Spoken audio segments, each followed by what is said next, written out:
E aí, boa tarde pessoal dos oitavos anos. Estamos aí para mais uma videoaula, mais uma semana aí de quarentena. Espero que ela acabe logo para que a gente possa voltar aí à nossa vida normal, tá? Gostaram do cabelo? Ó, corte aerodinâmico. Mas antes de voltar às aulas eu vou rapar tudo. Senão vocês vão ficar me zoando. Mas vamos lá. Nosso assunto de hoje. Seguinte, a gente vai falar do impacto não, né? Mas das consequências das revoluções iluministas e tudo. E todos as demais revoluções que causaram, que ajudaram no fim da escravidão.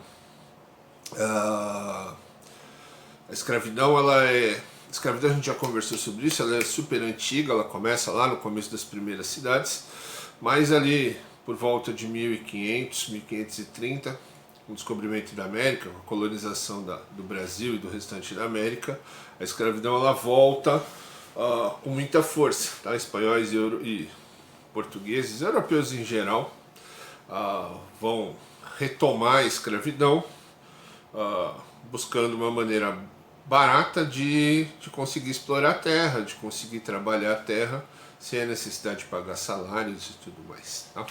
A gente vai falar disso com mais calma em outro momento, mas a escravidão ela é um assunto diferenciado, porque quando a gente fala em revoluções iluministas, em igualdade, fraternidade, todos aqueles ideais, a escravidão ela foi deixada de fora. Se você pegar e pegar a literatura dos pensadores iluministas, muito pouco ou quase nada se fala da situação dos africanos, tá? Muito pouco ou quase nada também se fala da situação das mulheres, tá?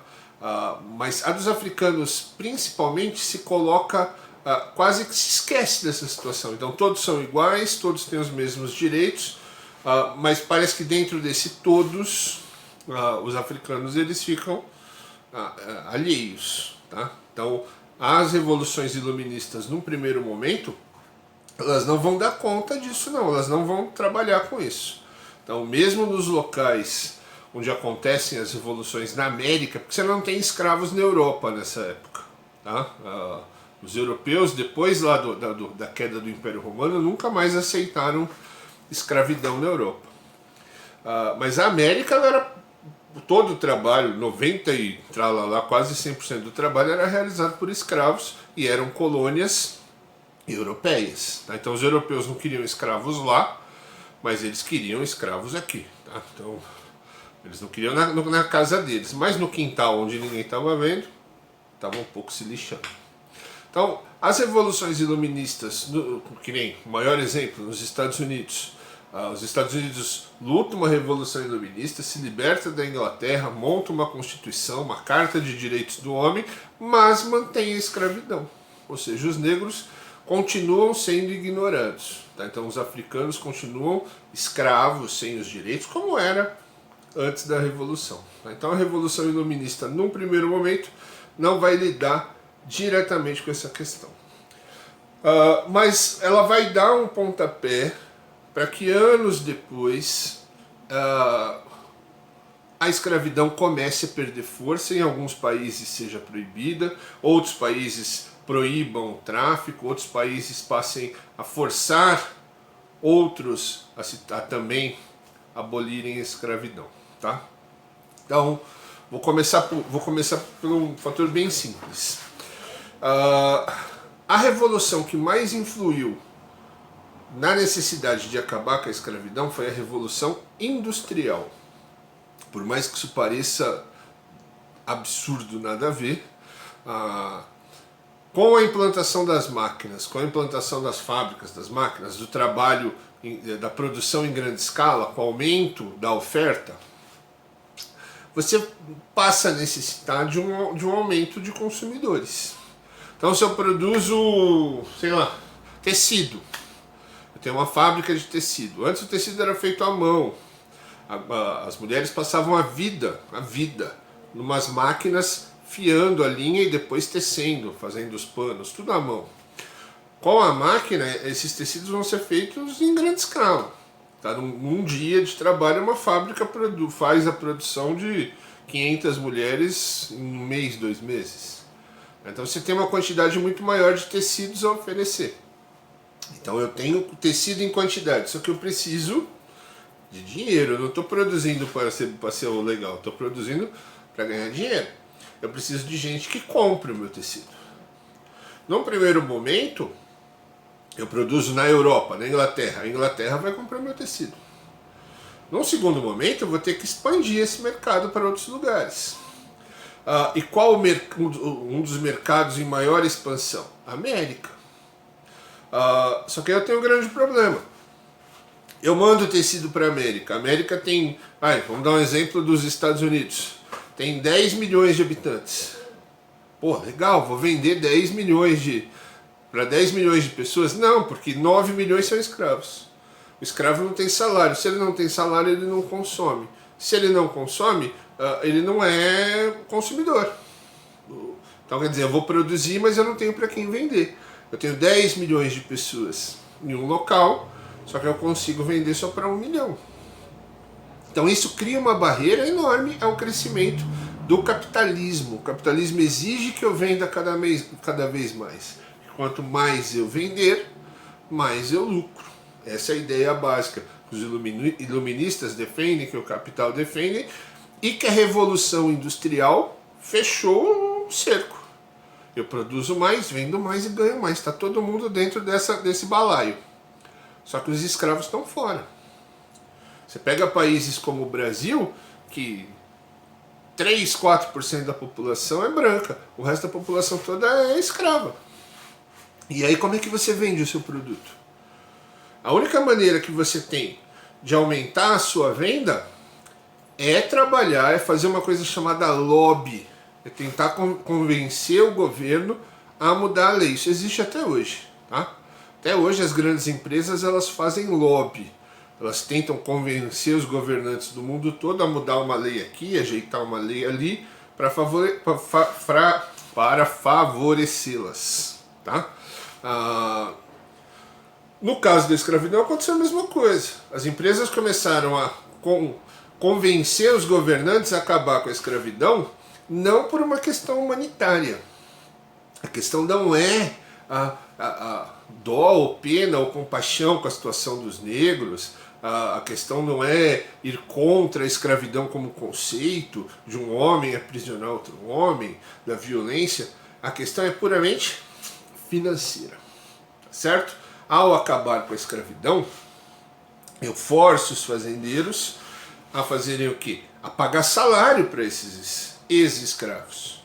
Porque eu tenho a fazenda, eu tenho os escravos trabalhando. Eu acabo com a escravidão, a fazenda não vai se tocar sozinha. Eu vou precisar que as pessoas continuem trabalhando. Só que agora elas não são mais escravos. Agora eu vou ter que pagar. Ao pagar, essas pessoas vão passar automaticamente a ser consumidores. Porque agora elas vão ter que se sustentar. Elas vão comprar comida, elas vão comprar casa, vão construir a roupa, o que quer que seja. Elas vão guardar dinheiro para comprar outros produtos. Ou seja, eu vou transformar automaticamente pessoas que não consomem, que estão fora da lista de consumidores, em consumidores.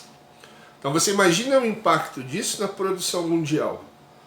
Eu tenho na América 30 milhões de pessoas e 27 milhões de pessoas não consomem absolutamente nada. Elas comem o que é produzido ali mesmo na fazenda, é entregue na senzala, elas vestem o resto do que sobrou de saco para cobrir o corpo. Ao acabar com a escravidão, eu coloco essas 27, 30 milhões de pessoas já na lista consumindo, ou seja, dando lucro. Então, o fim da escravidão, das molas propulsoras do fim da escravidão, é o crescimento do capitalismo, aliado à Revolução Industrial, aos ideais do iluminismo e tudo mais. Essa ideia de gerar dinheiro, de gerar capital, da produção em massa, do consumo em massa, vai exigir que se trabalhe pelo fim da escravidão. A escravidão ela passa a ser um problema econômico, não para o dono da fazenda. Para os fazendeiros da época, a escravidão é sensacional. Ele tem lá milhares, milhões de pessoas trabalhando para ele, que custaram caro, o escravo não era barato, ele pagava um valor alto pelo escravo, mas não pagava mais nada. O cara trabalhava o resto da vida inteira sem gerar um centavo de gasto. Então, para o fazendeiro era excelente. Mas para o pessoal que trabalhava na indústria, para o pessoal da área urbana, a escravidão passou a ser um problema. E aí você vai ter um choque de ideias entre a região urbana, fabril, de produção industrial, e a área rural, de produção agrícola, em que o trabalho é quase todo escravo. Tá certo? Aonde que esse choque vai estourar de vez e vai mostrar realmente o caminho, vai iniciar o fim da escravidão. É estranho falar isso, iniciar o fim, mas é mais ou menos isso mesmo. De novo nos Estados Unidos. Tá? Eu não sou fã dos Estados Unidos, aliás, bem longe disso, tá? De ser fã dos Estados Unidos, mas a gente tem que admitir que historicamente os caras foram pioneiros na questão do iluminismo e vão ser pioneiros de novo na questão da escravidão, do fim da escravidão. Por quê? Porque os Estados Unidos, desde a colonização, diferente do Brasil, no Brasil se trabalhou com a agricultura do norte ao sul, agricultura e pecuária. Nos outros países da América em geral, a mesma coisa.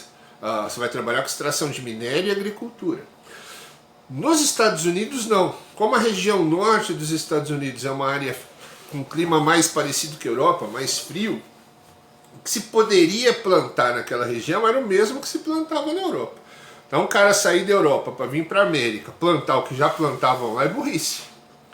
A grande sacada da América é você trabalhar com produtos que lá na Europa, você não tem. Se você vier para cá para plantar o que o cara planta lá, tu é burro. O frete de levar o seu produto vai deixar o seu produto mais caro. Então, no norte dos Estados Unidos, a agricultura não tinha muito sentido, porque você só ia conseguir plantar o que era possível plantar na Europa.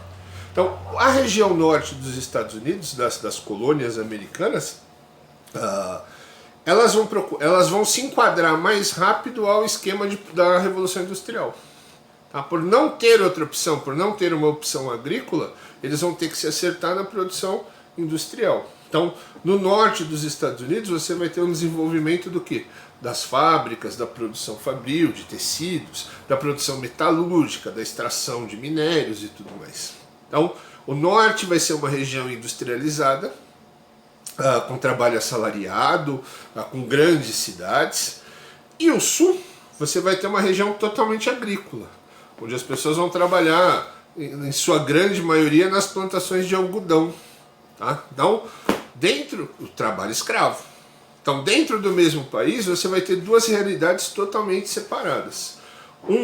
Embora os dois grupos tenham lutado pela libertação da Inglaterra, pela adoção da Constituição iluminista e tudo mais, passados aí 50, 60 anos, esses dois grupos vão entrar em choque. De um lado, um grupo que quer a modernização, que quer o aumento da produção fabril, o trabalho assalariado, o aumento do consumo, e de um outro lado, um grupo mais tradicional, que quer a manutenção das coisas, tá? Que quer que as coisas continuem como elas estavam. Tá? Trabalho escravo, plantando algodão, fumo, o que quer que seja. Foi inevitável lá que esses dois grupos entrassem em choque. Tá? Então você vai ter, dentro do mesmo país, dois grupos com pensamentos totalmente diferentes. Pela manutenção da escravidão, do trabalho escravo, até pela ampliação desse trabalho escravo. E um segundo grupo que quer que a escravidão acabe, mas não por questões humanitárias, e sim por questões financeiras. Tá? Vamos deixar bem claro que essa galera toda é racista. Tá? Você vai ter, não só nos Estados Unidos, mas em todos os países, o grupo abolicionista raramente é abolicionista por questões humanitárias ou por acreditar mesmo na igualdade étnica.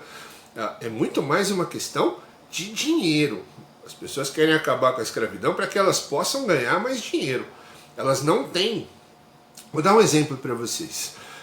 Nos Estados Unidos, o Abraham Lincoln, você tem dois presidentes Os Estados Unidos, os presidentes, diferente daqui do Brasil, né?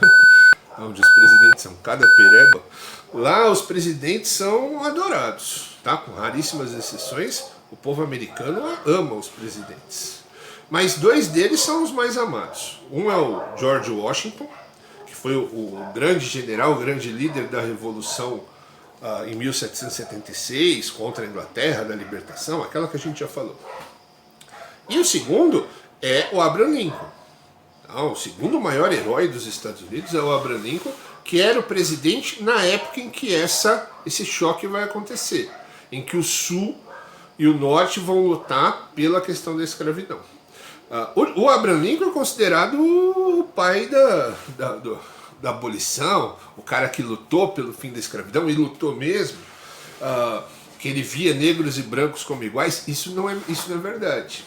O próprio Abraham Lincoln, enquanto ele lutava para libertar os negros da escravidão, ele procurava na América e inclusive no Brasil um lugar para onde mandar esses negros. A ideia não era manter os negros lá nos Estados Unidos, era acabar com a escravidão, mandar os negros embora e trazer europeus para trabalhar nas fazendas. Em nenhum momento ele queria que a população africana ficasse ali. Acabou acontecendo, ele não tinha como expulsá-los, mas ele chegou a comprar um pedaço, os Estados Unidos comprou com dinheiro um pedaço da África, fundou um país, que é um país, talvez um dos únicos países artificiais do planeta, né? Porque ele foi comprado com dinheiro, ele fundou comprando com dinheiro, que se chama Libéria. E todos os negros dos Estados Unidos, após a abolição da escravidão, foram convidados a deixar os Estados Unidos e ir para essa região, onde eles ganhariam terra para tocar a vida deles lá, longe dos Estados Unidos. Uma grande parte não quis ir e ficou. Mas os que quiseram ir, o Abraham Lincoln mandou na hora. Tá? Então, tirar um pouquinho desse estigma de que os caras eram contra o racismo por questões humanitárias, de consciência étnica, não eram não, era por dinheiro mesmo. Tá? Sempre o dinheiro é a engrenagem que vai fazer a história rodar, infelizmente. As pessoas pensam mais no dinheiro do que nas pessoas. Mas voltando. E aí você vai ter um choque gigante, choque mesmo, luta. Uma luta que matou muito mais gente do que a guerra contra a Inglaterra. A guerra civil dos Estados Unidos, a guerra capitaneada pelo Abraham Lincoln, entre o Norte e o Sul, o Norte abolicionista e o Sul escravagista, é uma guerra que vai durar vários anos, que vão morrer um monte de gente, tá certo? Milhares e milhares de pessoas. Você vai ter batalhas assim absurdamente sangrentas, violentas, uma necessidade desnecessária de estadunidense contra estadunidense, uma guerra entre irmãos, tá? Os estados do Sul contra os estados do Norte. Depois de vários anos, os estados do Norte vão ser vencedores dessa batalha, e ao acabar com a guerra em si, né, uma das primeiras coisas que é feita é o fim da escravidão nos Estados Unidos, que vai impulsionar o fim da escravidão em outros países da América. Tá? Porque aí você vai ter o exemplo, novamente o exemplo americano, aliado à pressão da Inglaterra, porque de todos os países da época, o mais industrializado é a Inglaterra. Quem tem mais produto para vender é a Inglaterra. O maior interessado em acabar com a escravidão é a Inglaterra. Quem que vai colocar os navios para impedir o tráfico de escravos é a Inglaterra. Então, os navios que antes traziam os escravos da África para o Brasil, para os Estados Unidos ou para a América em geral, eles vão ser bloqueados pelos navios da Marinha Inglesa. Tá? E vão ter que voltar para trás. Eles vão proibir levar escravos da África para a América. A Inglaterra vai forçar os países da América a acabar com a escravidão. Forçar na ideia, forçar com ajuda e forçar na força mesmo, como é o caso do Brasil. O Brasil é um dos últimos países, se não o último, a acabar com a escravidão. E ele acaba com a escravidão à força. Tá? É comum a gente ver aí a princesa Isabel assinou porque ela amava o negro, não amava nada não. Tá? A princesa Isabel ela assina a Lei Áurea forçada pela Inglaterra. Até de invasão. Você tinha o mensageiro que trouxe uma carta para a princesa Isabel, a carta do rei da Inglaterra, dizendo que era a última vez que ele pedia para acabar com a escravidão, que a paciência dele estava acabando, que o Brasil era o único que não acabava com a escravidão e toda essa conversa. Esse mensageiro veio acompanhado pela frota da marinha inglesa. Quer dizer, ou acaba ou a gente invade e a gente que acaba. Então a princesa Isabel assina forçada, não assina de livre e espontânea vontade, não. Tá, tanto que não é de livre e espontânea vontade, que ela assina em 1888 e em 1889 eles são colocados para fora do Brasil. Os fazendeiros forçam o imperador e a princesa e a família toda a sair do Brasil. Que já que não tem escravidão, não tem por que manter o imperador lá no lugar. Beleza? Então, é uma aula. A ideia geral é mostrar para vocês como as revoluções, como tudo que aconteceu no século XVIII, capitalismo, as revoluções iluministas, como tudo isso vai influenciar no fim da escravidão. Então, em alguns países de uma maneira mais rápida, em outros, como no caso do Brasil, para variar, de uma maneira muito mais demorada. Mas de um jeito ou de outro, todos os países caminharam para o fim da escravidão, quase sempre. Por quê? Por questões financeiras. Pouco ou nada você vai ter de humanidade nessa questão. Tá? Basta ver que após o fim da escravidão, os negros continuam sendo tratados como nada. No próprio Estados Unidos, eles não vão ter direito a absolutamente nada. Eles vão conseguir direitos há 60, 70 anos atrás, com Malcolm X e por aí vai. Tá? Então, essa é a mensagem que eu queria passar para vocês. Tá? Fora esse vídeo, dessa vez eu não vou deixar um texto para vocês assistirem, não. Eu vou deixar um link de um outro vídeo que não é meu, mas que é de um trecho de um filme chamado Amistade. Amistade, tá? Quem tiver a possibilidade de ver o filme inteiro, está disponível. Inclusive acho que no YouTube ele está disponível, ou não sei, precisa dar uma olhada. Mas o trecho que eu queria que vocês vissem desse filme está disponível. Então eu coloquei o link aí. Tentem assistir, quem conseguir assista. É pesado e vai retratar como os africanos, qual que era o processo de escravidão, né? Desde a captura até a venda lá na África, até trazer para si a venda deles aqui em território americano. Tá? Então dá uma olhadinha para vocês terem uma ideia de como é. É uma das melhores adaptações, que filme é filme. Filme quase nunca mostra a realidade como aconteceu. Mas esse é um dos que foi melhor nisso. Tá? O que eles mostram no filme se parece muito com tudo que demonstra na história. Tá? Então dá uma assistida para vocês terem uma ideia de como a coisa funcionava. Beleza? Abraço, responde a pergunta lá e semana que vem eu estou de volta. Estou no mural a hora que precisar. Se precisar também mandar comentário privado, qualquer dúvida, qualquer coisa, estou à disposição de vocês. Videoconferência, estou marcando lá, compareçam para tirar as dúvidas, até para todo mundo poder se ver também. Beleza? Abraço.